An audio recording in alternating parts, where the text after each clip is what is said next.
అవమానపరిచే వారికి నా కోపము దాచుకోలేదు. ఎవరి గురించి చెప్పకుండా ఈ మాట మన గురించా? మన అంతసారం ఉన్నారా? పక్కనోడు కాదు వస్తే కాదు, అది కొద్దిగా దొరికాడు, చూసుకోవడం దొరికాడు, గట్టిగా దొరికేస్తున్నాం. ప్రతీకారం ఎక్కడ చేసుకుంటాం. అది ఏం చూసుకున్నావు? ఎన్నిసార్లు ప్రతీకారం తీసుకోవాలి మనుషుల మీద? ఆయన చెప్పుకున్నది కాదు, తండ్రి చెప్పాడు, నీ మొహం మీద కాళ్ళకి చూసుకున్నాను. తండ్రి నీవు ఈ చెప్పినది చేస్తాను, నేను ధృవీకరిస్తాను. ఒకవేళ నన్ను ధృవీకరించినా పర్లేదు.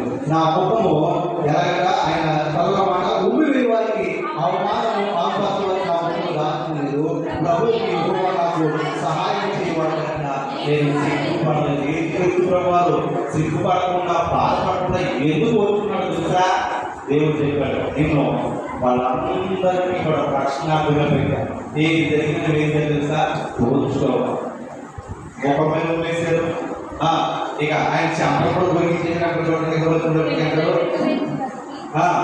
ప్రభుకి ఏవో నాకు సహాయకుడు పై తర్వాత వెంట్రుకలు పెరిగిపోయేవారు నాకు చెప్పలు అప్పగించింది. ఇదే మాట ఎక్కడుంటుంది? 50 అంటుంది. ఎక్కడ తెలుసా? కొద్ది పొత్తు కత్తిరించుకోవాలని పోతే ఎలాగైతే బాగుండో మీ కోసం ఆయన ఏం తెలుసా? అంత బాణం కూడా గడ్డ పట్ల లాంటి అంత సన్నపడ్డదే ఆయన నీ కోసం చూడబోతుంది. వీపు మీద కలుపుకుంటే ఎలా ఉంటుంది? వీపు మీద చెరగాలతో త్వరగాలతో ఉంటుంది. ఎలా ఉంటుంది? అప్పుడు అనిపిస్తుంది తిరిగి నాకు అవకాశం ఇస్తే కనుక అని చెప్పే కోపం వచ్చారు. వీటికి చెప్పే ఉంటారు చిరుగారు ఎవరు బాధపడకుండా ఎవరైతే తెలుసా అచ్చమైనటువంటి ఆ ఊళ్ళో ఏ తాగుతున్న గుడికి సిలువదారి నాటకం వేయాలనుకున్నారు. ఏంటంటే ఏ దారి? సిలువదారి. సిలువదారిని యేసుక్రీస్తు ప్రభువు సిలువపోతుంటే వెనకాల రోమా సామ్రాజ్యం ఏం చేస్తారు? కొడాలని కొడతారు కదా. ఆ కొట్టే క్యారెక్టర్ వాడు యేసుక్రీస్తు ప్రభువు క్యారెక్టర్ ఇచ్చారు. అది అంత శాంతవంతుడు అంటే మామూలుగా మాట్లాడనే పాట గట్టి ఎవరైనా ఏదంటే వచ్చుకోండి. కానీ ఆయనకి ఇచ్చారంట. ఇది చూసి ఆయన అనుకోండి మా ఆధారంగా చాలా స్థానవంతులు. సరే ఆయన యేసుక్రీస్తు ప్రభువుకి ఏమనిచ్చారు? 40 కలుపుకోవాలి. ఆయన ఎప్పుడిచ్చో పట్టుకున్నాడు, ఎప్పుడు దొరుకుతూ ఉండగా కరెక్ట్గా ఆ పాత్రలో ఆయనేమో యేసుక్రీస్తు ప్రభు, నేనేమో రోమా సామ్రాజ్యం ఊహించుకోండి. ఎలా ఉంటుంది? ఈ దొరకడానికి ఏమైనా సరే వాడుకోవాలని ఆయన సిలువ పోతులు వెళ్తూ ఉంటే చెడులో వేసాడట. ఎలా చూసాడట? ఇవో పోయి పక్కన గురుగారు ఆ చదవకూడదా? ఏంటి కొట్టినా తన్నా కూడా పరిగెత్తి తెలియదు.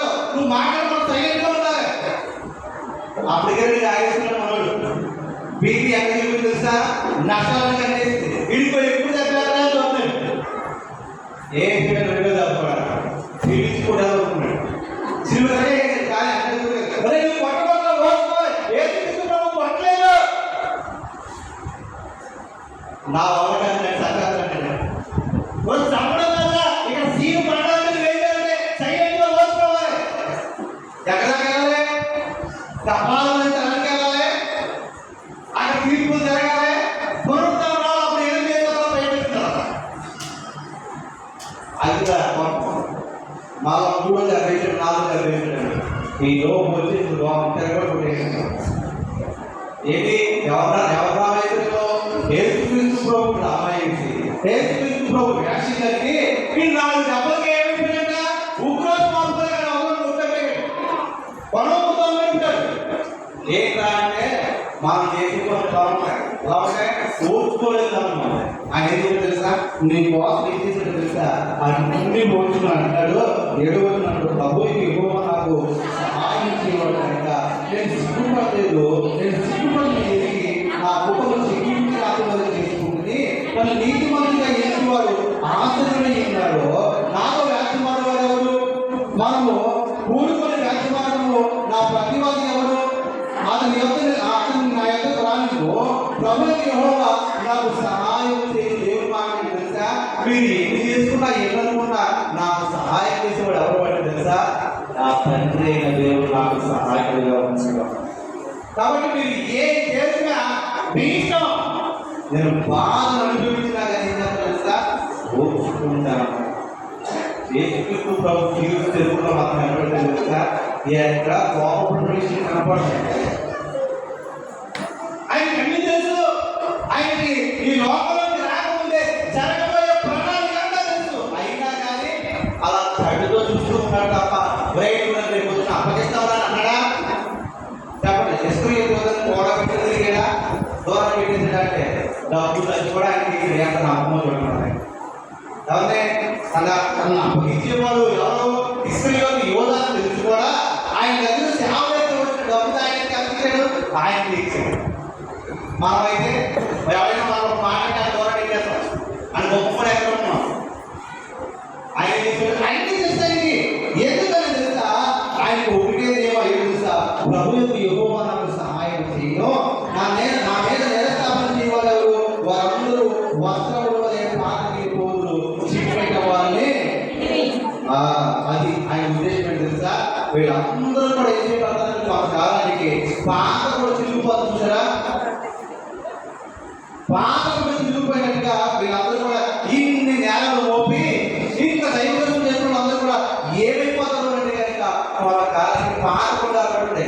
బాగా చాలా నాలుగు తీస్తే కనుక అలాంటి మొక్కలైపోతుంది. ఎందుకని చీకిపోయి వీళ్ళ నేల మోపబడ్డ పాపాలు కూడా వీళ్ళు గర్వంతో అంతా చేసినటువంటి పాపాలు కూడా ఏమైపోతాయంటే పాత కూడా చీకిపోయినటువంటి రోజులు రాబోతుందని తెలుసుకో. అందుకే దేవుడు ఏం తెలుసా, వీళ్ళు ఎక్కడా మాట్లాడాలని పసుపు తెలుగులో మాట్లాడు కనుక అదే ప్రాంతం ఏం చేయమంటే ప్రభు ఎవరైతే ఇప్పుడే కాదు పడిపోవాలి. అది మనకి ఆయన